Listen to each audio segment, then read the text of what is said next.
ሁለንተናዊ ብልጽግናን ለማረጋገጥና የአርሶ አደሩን ሕይወት ለማሻሻል የግብርና ልማት ስራ በትኩረት መሰራት እንደሚገባ ተገለጸ። የተቀናጀ የግብርና ሴክተር ጥራት ለላቀ ስኬት የሀላባ ዞን ግብርና መምሪያ የ2017 እና 18 ምርት ዘመን የማህር የተቀናጀ ግብርና ልማት የንቅናቄ መድረክ አካሄደ።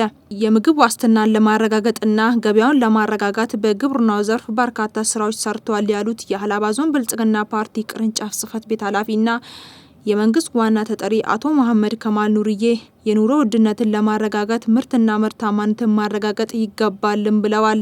የምግብ ዋስትናን ለማረጋጋጥ እየሰራን ያለናቸው ስራዎች በዚህ ዓመት ገበያን ለማረጋጋት ግብርና እያደረገ ያለውን አስተዋጽኦ በደንብ አጉልተን መስራት አጉልቶ ማስፋት ያስፈልጋል። አምና ቅድም አብዲስ ያነሳ ነበር ስንብታ ቀበሌ ብቻ ነበረው ከተማ ላይ ተሰርቷል። መስኖ ላይ የሰራናቸው ስራዎች ወይራ ላይ ተሰርቷል። ባልተለመደ መልኩ ማለት ወይራ ዲጆ ላይ በአንድ ቀበሌ ነበር ወደ 6-7 ቀበሌዎችን አስፍተናል። ይህም በማድረጋችን ምንድነው ያገኘነው የሚለው ነገር እና ከናንተ በላይ ምስክር የለም። እዚህ ፊት ለፊት ላይ እኮ ሽንኩርት ለመግዛት የተቸገራችሁ አይደለም፣ ቲማቲም ለመግዛት የተቸገራችሁ አይደለም። አመቱን ሙሉ ማለት ነው።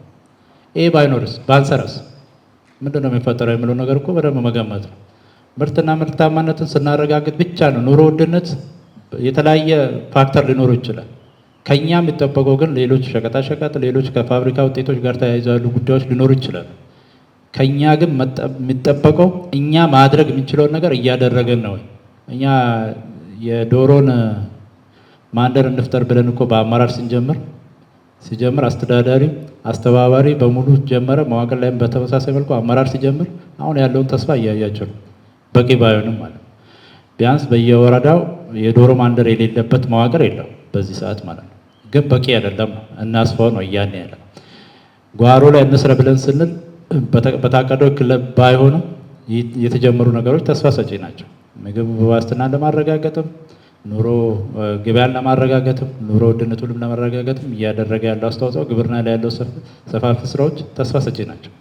እርጥበትን በመጠቀም የግብርና ስራን በማዘመን ምርትና ምርታማነትን በማረጋገጥ ኢኮኖሚን ከፍ ለማድረግ ሁሉም ባለድርሻ አካላት መረባረብ እንደሚገባም አሳስበዋል።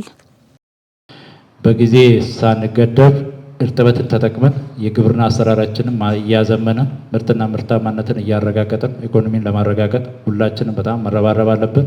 ተስፋ ሰጪ ስራዎች አሉ። ተስፋ የሚያስቆርጡ ሰውን ተስፋ ሰጪ ዞንን የሚያሻግሩ ስራዎችን ጀምረናል። ያ ግን ሁሉም ጋር ተደራሽ መሆን አለበት። የድረስ እና የቁጣ መሆን የለበትም ነው። ስለዚህ የተፈጥሮ ስራዎችን ደግሞ የግብርና ስራ የትኛውንም ስንሰራ የተፈጥሮ ስራ ታሳቢ አድርገን ነው መስራት ያለብን። በተለያየ መልኩ ስለተነሳ ማለት ነው። እኛ የተፋሰስ ንቅናቄ ብለን መጠበቅ የለብንም። እያንዳንዱ የእርሻ ስራ ሳይንስ አለው፣ አተራረስም ሳይንስ አለው። እኔ አሁን ቴክኒካል ነገር ውስጥ ለመግባት አይደለም። ግን እነዚህ ስራዎች የተፈጥሮ ስራዎችን ውሃ የማዝ ስራዎችን በየስራችን አካተን ለመስራት ጥረት እናድርግ የምን ነገር ስላለኝ ነው።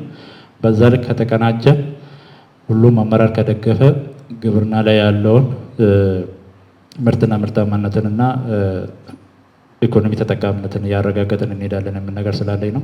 የሀላባ ዞን ምክትል አስተዳደርና የግብርና መምሪያ ኃላፊ አቶ ሀጂ ኑርዬ በበኩላቸው የሌማት ትሩፋት ስራ ላይ በቂ ግብዓት በማዘጋጀት የኑሮ ውድነትን ለማረጋገጥ በቴክኖሎጂ በመታገዝ በትኩረት መሰራት ይገባል ብለዋል።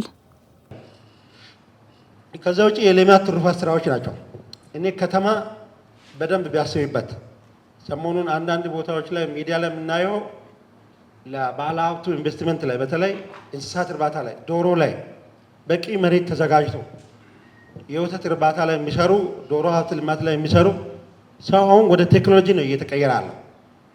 እንስሳት በእጅ ከማለ ወደ ማሽን የመቀየር ስራዎችን መስራት እንችላለን። ለዚህ ግን መሬት አቅርቦት ላይ ባለሀብቱ ወደዚህ ኢንቨስት ለማድረግ ፕሮፖዛል የሚያቀርበውን ወደዚህ እንዲገቡ ማድረግ የባለሀብቱ ተሳትፎ ካላደገ አምና የነበሩ ትልልቅ ፋርሞች አሁን ሀላባ ላይ የሉም።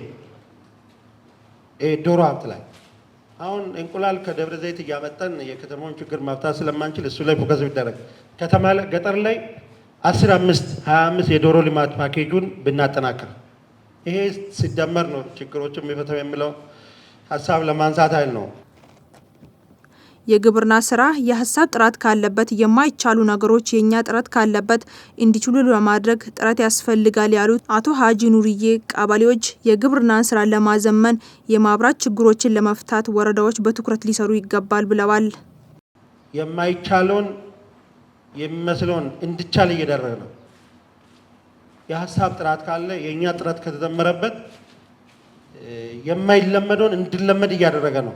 ይሄን ደግሞ እኛ ትኩረት ሰጥተን መምራት አለብን የሚል ሀሳብ አለኝ።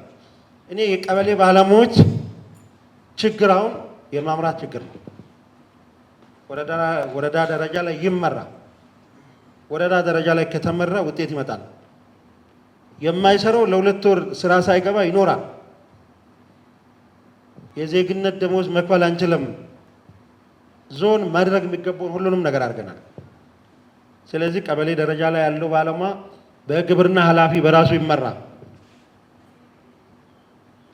ክላስተር ተብሎ በዘርፍ ብቻ እየተገመገመ ብትነው ውጤት እያመጣ አይደለም። ይህን ግብርና ኃላፊዎች እኔ መምራት የሚገባኝ ለሴክተሩ ውጤት የሚያመጡ 1 2 3 4 ተግባር ተለይቶ ቢገመገም የተሻለ ውጤት ያመጣል የሚል ሀሳብ አለኝ። በንቅናቄው መድረክ ላይ የሀላባ ዞን ምክር ቤት ዋና አፈ ጉባኤ የተከበሩ አቶ መሐመድ አሚን መህዲ፣ የክልል የዞን አመራሮች፣ የአራቱም መዋቅር አስተዳደሮች፣ የግብርና ጽሕፈት ቤት ኃላፊዎችና ሌሎች የሚመለከታቸው ባለድርሻ አካላት ተገኝተዋል።